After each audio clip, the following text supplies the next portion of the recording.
నాకు వేరే దారి కనిపించటం లేదు. నా మనవరాలి జీవితం కోసమే చేస్తున్నాను. ఎన్నో తరాలుగా నిలబెట్టుకొనొస్తున్న హారాన్ని నా తరంలో నేను నిలబెట్టుకోలేకపోయాను. తప్పు నాదే. శిక్ష నాకే పడాలి. నా కుటుంబానికి వద్దు.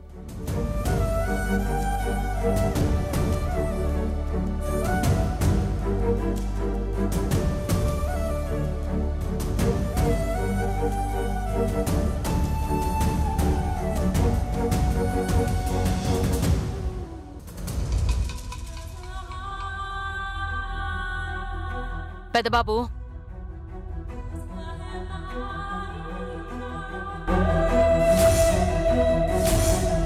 పెద్దబాబు, పెళ్లివారు 25 లక్షలు కావాలని అడిగారు. దీన్ని నమ్మేసి తీసుకురా.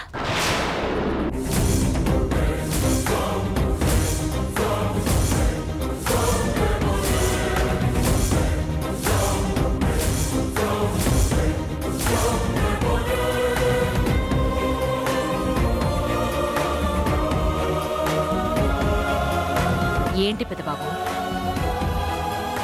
ఏంటలా చూస్తూ నిలబడిపోయావు? తీసుకెళ్ళు. అనమ్మా, ఈ హారం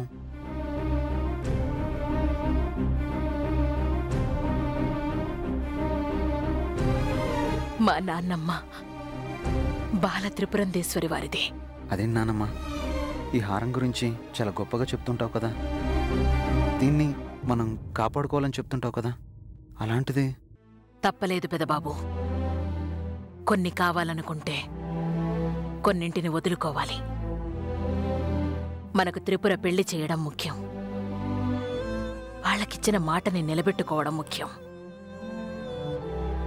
మాట ముఖ్యం కానీ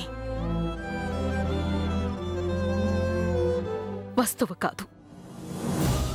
వస్తువు విలువైనదే కానీ త్రిపుర కంటే విలువైనది కాదుగా.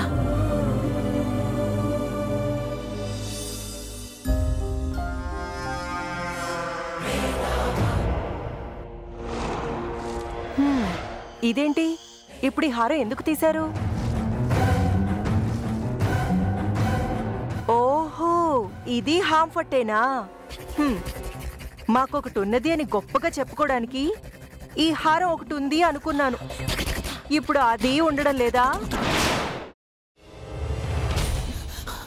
నువ్వు ఇంకేమన్నా చెప్పాలా? ఇంకేమన్నా అబద్ధం చెప్పాలనుకుంటే చెప్పేయి. నేను చూడాలనుకుంటున్నాను నన్ను మోసం చేయడానికి నువ్వు ఎంత నీచానికి దిగజారగలవు అని. ఎందుకు ఆలియా, ఎందుకు నువ్వు ఇలా చేసావు? నీకు తెలుసు కదా, నానమ్మ తర్వాత నీ ఒక్కదానిని కదా నేను పూర్తిగా నమ్మేది. ఏమన్నావు నువ్వు? ఈ మధ్య అన్నిటినీ మర్చిపోతున్నావా? అది చాలు. వాటిలో ఉన్న శక్తి విషయాన్ని గ్రహించి మనకు వివరిస్తాయి.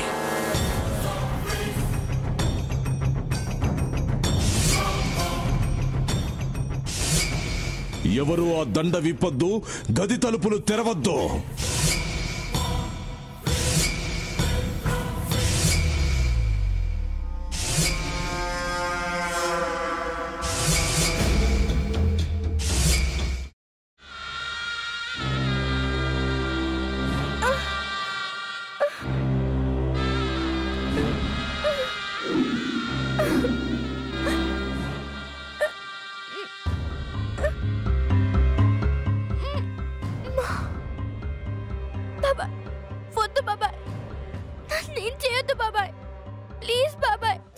నీకు నిజం తెలిసినప్పుడే నా ఆలోచనలో నువ్వు చచ్చిపోయావు.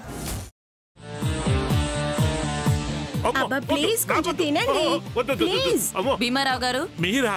ఇగో మీరా కాదు, సక్కుబాయ్. అవును, మీ పనామే లేచిపోయిందని చెప్పి కంప్లైంట్ ఇచ్చినావు కదా. రేయ్, ఆయన కంప్లైంట్ ఇచ్చింది లేచిపోయిందని కాదు, కనిపించడం లేదు అని. అట్లానా? సరే మేడం. ఇడియట్. ఆ వంట మనిషి పేరేంటన్నారు? రత్తాలు మేడం. ఏం పెద్ద మంచి, నీ వంట మంచిని కూడా మేడం అని పిలుస్తావా? రేయ్ హాఫ్ బ్రెయిన్,